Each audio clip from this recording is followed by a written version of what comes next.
sort of a bid war against color choices, and blue was the victor. So let's go ahead and transition here and get bullets in here ready to go. Howdy, gamers. It's me again. You couldn't get rid of me. I'm here forever. And by forever, There we go. like 20 minutes.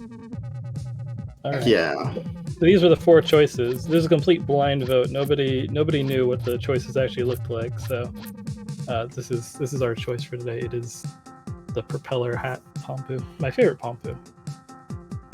So thank you all for voting. I'm happy that my campaigning during my hosting shift worked. But yeah, this is Ponpu. We'll get started as soon as I select this first level here. So it'll be 3, 2, 1, go. All right. So this is Ponpu.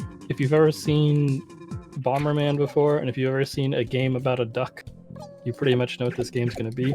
In our bottom left corner is a lovely individual known as the Mystery Duck.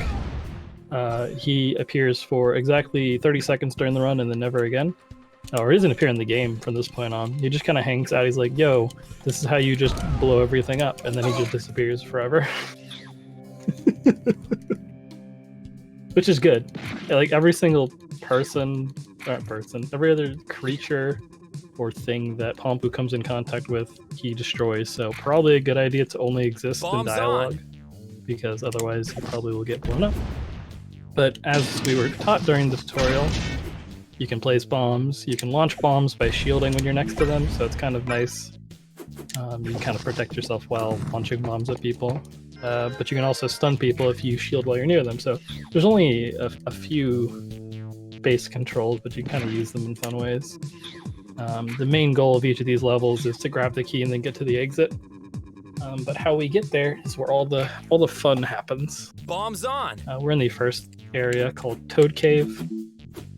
You'll never guess who the boss of this area is. It could be anything. But yeah, the only other thing we have is dashing, which has a bit of a...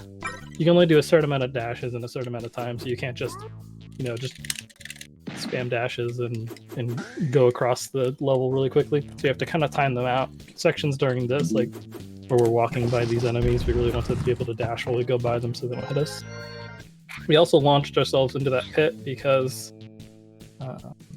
there's usually a cutscene where you fall off the bridge and fall into the pit, but instead of doing that, we can just dash straight into it and avoid the 10-second cutscene. So yeah, that's the first area. On. We have our first boss now. And this long passageway with all these signs that look like QR codes that we just have to go by.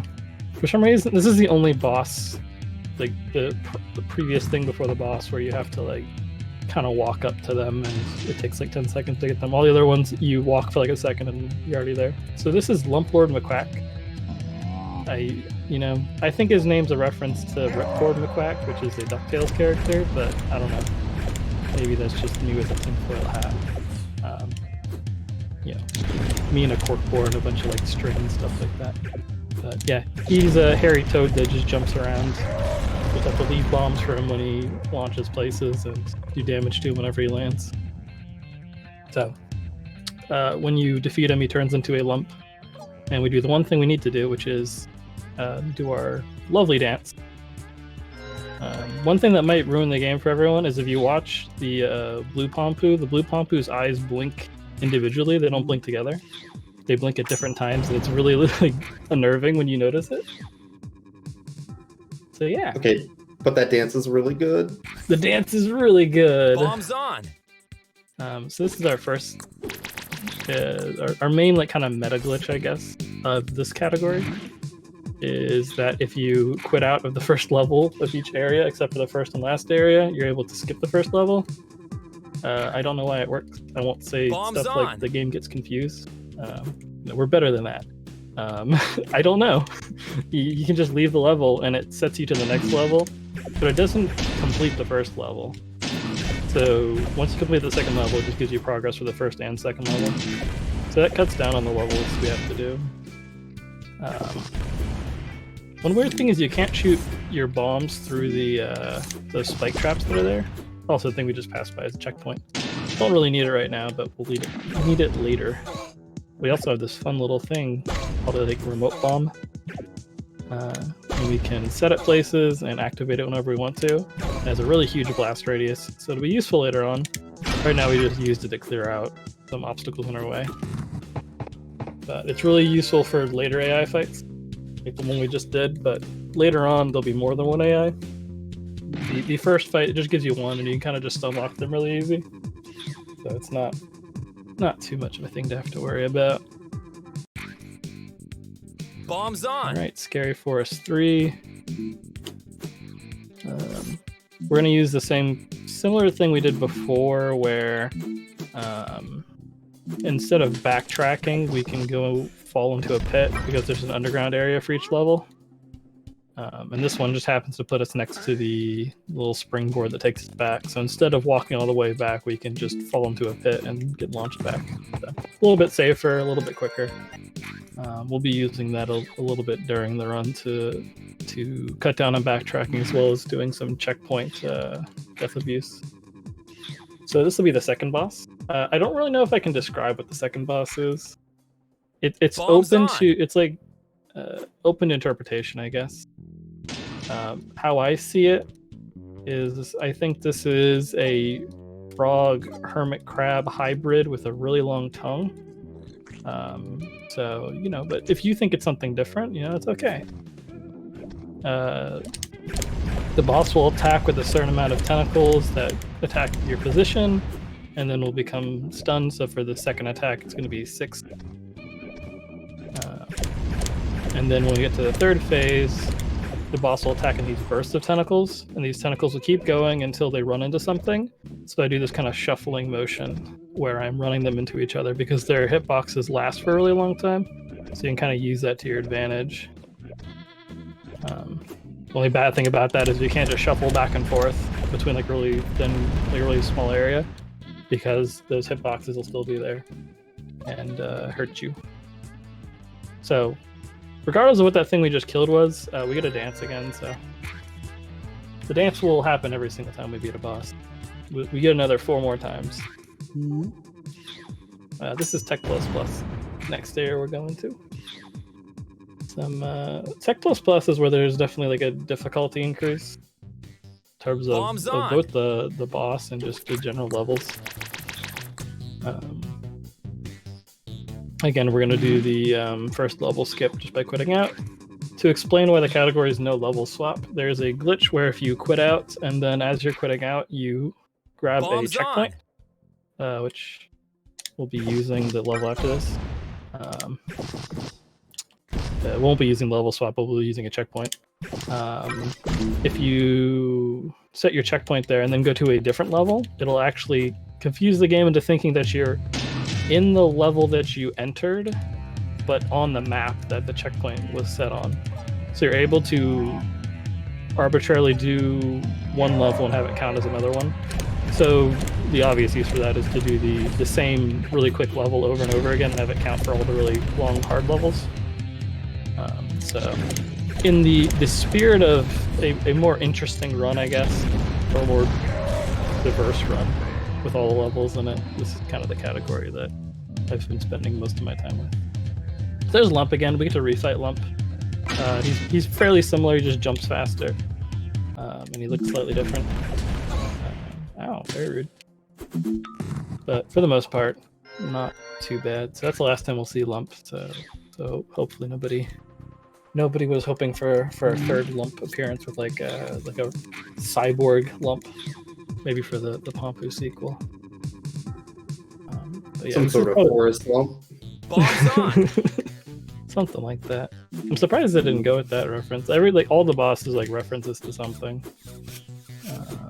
Yeah, this is one of the harder levels in the entire game. It's about halfway through even. You have this AI fight 2-on-1, and you can kind of manipulate them into doing what you want. So reflect that bomb and then blow this guy up. Deflect that bomb and then blow this guy up. You can keep kind of getting them stuck. We want them to be invulnerable for as much time as possible. We don't want them to be... Oh, they just decided to randomly delay. Interesting. The AI have 5 HP, while we only have 3, so they're cheaters. But I kind of try to trap them between each other, so I keep doing damage to each of them. There's a bit of a better but tougher strat we use for later AI fights. Also, if you go fast enough, you can sneak between those 2 spikes there. Again, we're using the underground area that we fall into to backtrack a little bit quicker. And then we're just gonna go to the exit and hope this guy doesn't hit me. Cool. Alright, we have our 3rd boss of Tech++.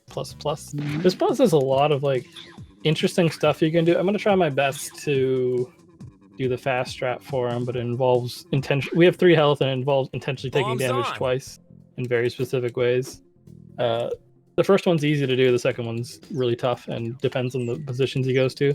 Basically, this guy will snap to you twice and then go to one of the corners. So instead, we're going to stand here, go inside of him. And you're not supposed to be able to do damage right now. Okay, I don't think I can do this strat. Oh, definitely not, because my bombs can go off. So I'm just going to stand close to him and then dash right as he gets near. There's no way to manipulate which side he goes to. You have to just kind of see which way he's going and follow him. Then you have the second phase afterwards where there's these big squares. I was about to say circles, but this game doesn't actually do have circles. Never mind. This is not Minecraft. I've been playing too much Minecraft. Should be playing more Ponpu. So he explodes. But we get to dance again. Just like you can see his head out of the corner. It's on the side, hanging out. It's okay, he'll be back. We get to refight most of the bosses again. So if you missed one, except for Lump's gone forever. Sorry about that. He's not coming back. Right. So yeah, this is Ironstone. Again, skipping the first level.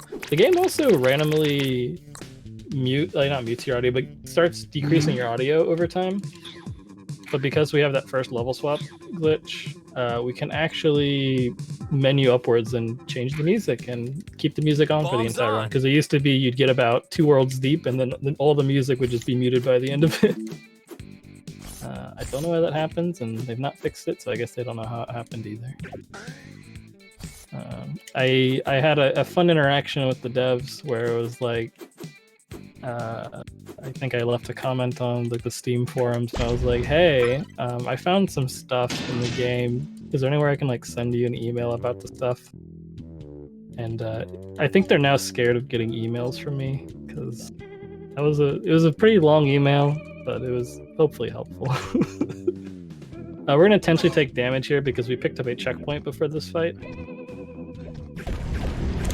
5, 6, 7, 8, 9, 10. I can count. So we want our health to be at 1 before the end of this. 2, 3, 4, 5, 6, 7, 8. So the reason I need to count how much damage I'm doing to him is because I need to do exactly 10 damage on this refight. If I do 11 damage, he goes to his last phase. If I do 9 damage, it becomes a lot harder to kill him in 2 phases. So unlike last time, we skipped the last phase where he does all those bursts of tentacles, and that saves a decent amount of time. You can technically do it the first time you fight him, but it's really hard and honestly a bit random.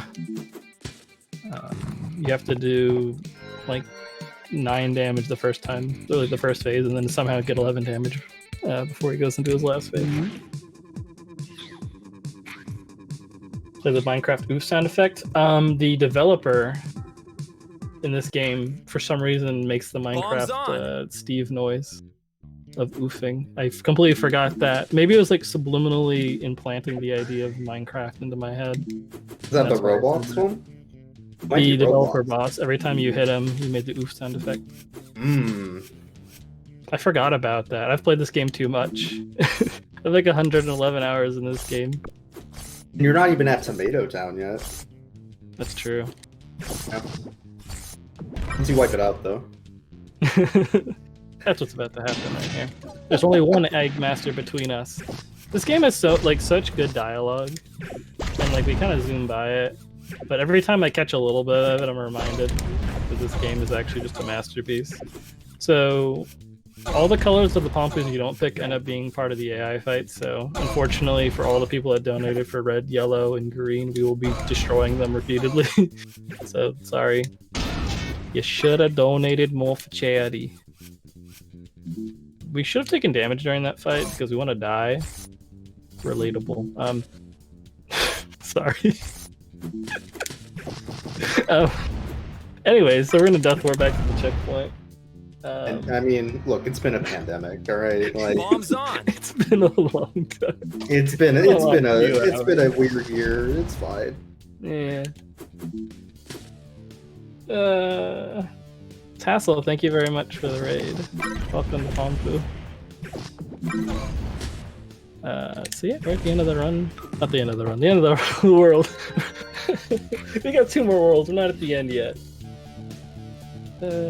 Alright, so we have the 4th boss. The 4th boss is... Jeez, why am I blanking on who they are? Wow. Bombs never mind. This boss is pretty tame compared to like the last couple we fought. So you guys might get this reference, but this is Mike Duxon. You know, he's a duck and he's got muscles and he wants to kill us. But he's got boxing gloves, so it makes it harder. So we're just gonna block every time he tries to hit us, and then during the second phase we have to avoid this jab, and by that I mean stand and look at him and dare him to try to punch us. This last phase is the like really hard one.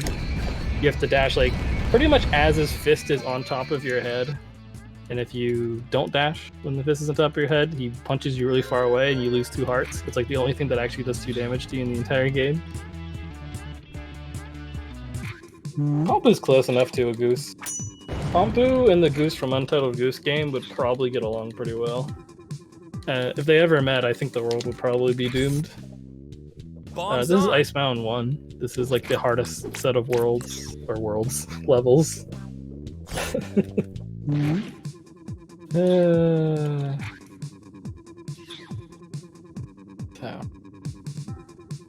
The reason it's really hard is because all those turrets that were hitting us before and doing like no damage, they've been upgraded to ice turrets. And ice turrets freeze you, which, you know, doesn't seem that bad, but when you're frozen, you don't have iframes. So someone can immediately hit you and you can take 2 damage, and they will immediately hit you because it takes longer to break out of being frozen than it takes for the same turret to shoot you again. So if a turret freezes you and you are not immediately destroying the turret as it's freezing you, you will just take 2 damage. And they put turrets everywhere. Like, you know, every single corner, especially the next level. There's like half a dozen turrets. Just well, more than that actually, like a dozen. This is the Delver boss fight again. I'm gonna try to do the strat. They gave me the same terrible RNG again. So you need to do exactly the perfect amount of damage to kill him without going to the second phase. Because you can do 6 damage during when he's vulnerable, and you can do 4 damage if you damage boost inside of his barrier. We do also unintentionally take damage because we grabbed a checkpoint earlier, and if we die after this, we'll get teleported back and save some time. So it's better just to bonk your head into things. Bombs on. And that's going to take us right to the exit. There's a bunch of turrets and stuff, but you can just go in a straight line. So yeah, we have one more level for Ice Mountain, and then we also have the boss for Ice Mountain. Ice Mountain 3 is just the hardest level out of every single one of them. It is, you grab a checkpoint, and then you have to not die for like a minute, 2 minutes, in a level that's just full of a bunch of things that want to kill you, including an AI fight with all 3 of the other Pompus. Whoops, I missed. I didn't miss. It's a straight hallway. I didn't miss. I just didn't shoot. But yeah. So I have to not take pretty much any damage until I get to the AI boss fight. If I take damage before then, it's really bad. So I want to, especially from a turret. If a turret hits me, it's kind of We're all sad. Oh, please don't hit me. Okay, it was actually better I took it from the spike trap there than the turret. Because like I was talking about before, the turret's going to do 2 damage to me. That guy's asleep, I don't know why. Hello? Oh, he woke up. Okay, good. He's napping, but he'll like 360 no scope you if you get anywhere near him. Like he seems really slow and like he doesn't know what he's doing. But if you get within a block or two of him, he'll just immediately fire and shoot you, even if you're dashing right by. Because I don't think you have any iframes or anything while you're dashing. Please don't do that to me. So this is why the fight with all 3 of the Ponpu is annoying. It's like, in total you have to do 15 damage, and if you take 3 damage, you die. Thankfully we have the remote bomb, so we can kind of get them together, and we're tricking the front Ponpu thinks is stunned, usually.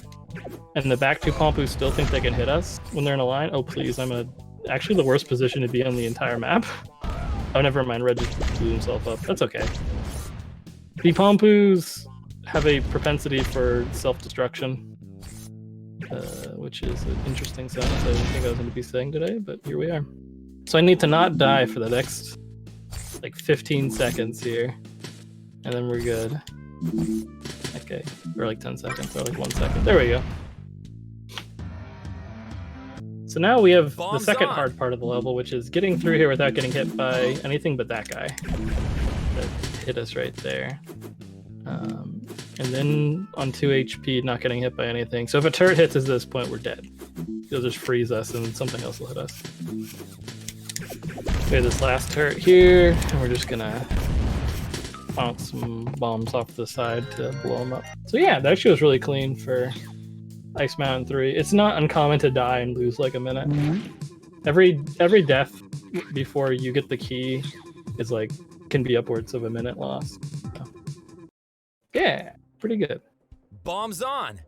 So we have Ice Mountain 4, which is a boss fight. This is Frost Rider. Pretty sure this is like just a Battletoads reference. It might not be. I didn't play a ton of Battletoads. I'm sorry. It's an animal game, but I haven't played it. Oh wow, I did him. So basically, he will come around the corner, and you reflect to flip him over, and he forgets how his motorcycle works for about 5 seconds. And then he drives off. And then we have the final phase, which is the best phase because it's RNG. Oh nice, he put a smoke cloud right there, which means that we can't lock into that or else our controls get flipped. Actually, don't get flipped. They just get randomized. There's no. Oh, well, it's not that now. So where he stops is pretty random. There's no real way to manipulate it. He'll stop generally around the area where he started driving from, but who knows? And while he's driving around like that, you can't do any damage to him. He's just invincible. So that fight can go terribly. We didn't die though. Save or kill the animals. Save or kill the animals. That's an obvious answer to that. Actually, it's not an obvious answer, I guess. It's a conundrum for me, because I love animals. But as a speedrunner, killing the animals is fast. You've really put me in a bit of a bind here. Okay, Olympus Bats. Sorry, I can't answer the question. I have to talk about the video game. Oh well. So this is another 3 AI fight. I think it's worse than the other one. You have more room, but that means, like, you see what Green's doing right now? Nothing. He's just exploring. We don't like when Ponpu goes exploring. We want them to line up like they are kind of right now. And we do want them to explore later, because we will be fighting more Ponpu AI, don't you worry. Green tends to be the one that explores a lot. Yellow tends to be the one that just doesn't do any... Like, these aren't... I don't think they actually have any different traits. These are things that have happened and I've noticed. It seems like Yellow just misbehaved. Green has no clue what's going on, and Red's just kind of vibing most of the time. So this is Mike Duxon again. We're going to look away from him so he thinks it's safe to punch us. And we're going to beat him up. Actually, it's General Mike Duxon. I should use his full title, I guess. He'll punch me. So we do have 2 HP, so if he hits us with his final attack, he will just insta-kill us, which he did in practice, so he's probably going to do it right now. Okay, that dashed at, like, the late... Oh, I have to do it again, because I didn't do enough damage. I dashed like right as his fist was on top of my head. Also, I guess Mike Duckson's technically like the only one that doesn't explode horribly. He just kind of gets tired. I appreciate that. Only one that doesn't die. So this is the God Duck. This is our former employer, basically a mafia boss. So we're gonna go blow him up. He's got like a wall of barricades around him. We're gonna stand in a very specific spot because the AI Ponpu try to find. Hello? Hi, Green. Oh, good. The AI Ponpu try to find a line of sight on us. And by that I mean just like a route that they can shoot a bomb at us. And if I stand there, there's no line of sight besides like right next to me. Also, we'll keep respawning the Pompus, but they have a lot less health this time. Also, sorry, there's a lot of flashing for the boss. I should have mentioned that at the beginning. I don't look at the boss, so I forget it really easily. So, they're all dead. He's dead. Everything's dead. Time's about to stop, because I forgot to mention that. Once the dancing is done and the screen goes to white. And that's time. I feel like that was a pretty fast run, actually. GG. 25:08 by my count. Oh, that's like less than that was about 30 seconds off my PB, and I've not played this game super regularly, and that time's really, really good, so... Hey, you know, it was all the generosity of the viewers, and all the support, and Tassel's raid, it all came together. And all your support fueled Ponpu to go slightly faster than usual. So yeah. If you enjoyed that run, we don't have a Discord, we don't have any... Oh, actually, I have like a 30-page guide on this game on speedrun.com. So if you want to learn more and run the game, there's all that information there. It's a really fun game to run. And just in general, y'all should follow Bullets. Bullets is a great person. Yeah, I try my best. I've been running Mailmall lately, so maybe next Valuethon I'll do that for y'all. It's a good video game. Maybe foreshadowing for next Valuethon, who knows?